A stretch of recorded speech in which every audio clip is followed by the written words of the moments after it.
Now let's see how mutexes and condition variables can be combined for use in a scenario that's common in multithreading systems, multithreading applications, as well as at the operating system level.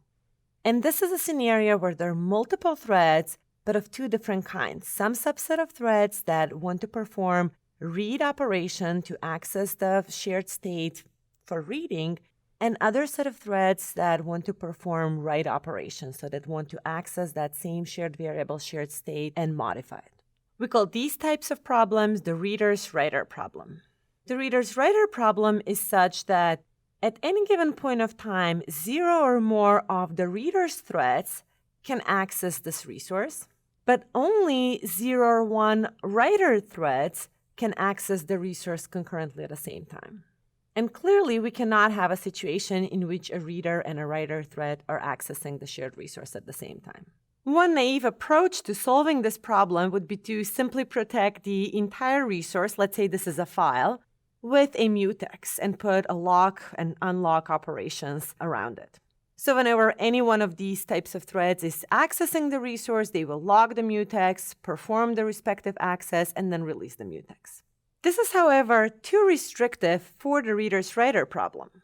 Mutexes allow only one thread at a time to access the critical section.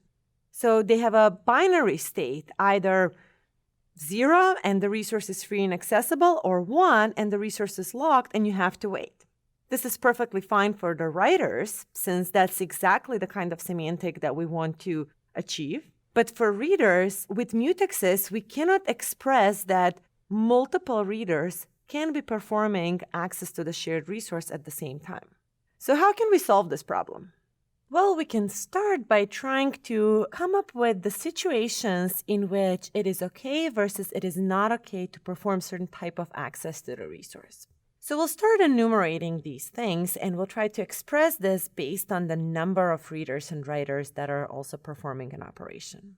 In the simple case, when there are no readers and no writers accessing this resource, both a read operation can be granted, so an upcoming read operation, as well as a upcoming or pending write operation can be granted. As we described the problem, if the read counter is greater than 0, so if there are more readers already accessing this file, it's perfectly fine to allow another reader to access the file concurrently, since readers are not modifying it, so it's perfectly okay to grant that request. And then finally, if there is a writer that's performing an access to the resource, then we cannot allow neither the reads nor the writes. So given these statements, we can express the state in which the shared file or the shared resource is as follows. If the resource is free, then some resource counter variable, we can say, well, that will be 0 in that case. If the resource is accessed for reading, then this resource counter variable will be greater than 0. And so it will be actually equal to the number of readers that are currently reading this file. And let's say we can encode the fact that currently there is a writer, somebody's writing to this resource, by choosing that in that case, the resource counter variable should take the value -1. And of course, this will indicate that there is exactly one writer currently accessing the resource. So there is a saying in computer science that all problems can be solved with one level of indirection. And here, basically, we produce a proxy resource, a helper variable or a helper expression. In this case, it is this resource counter variable. This resource counter variable reflects the state in which the current resource already is.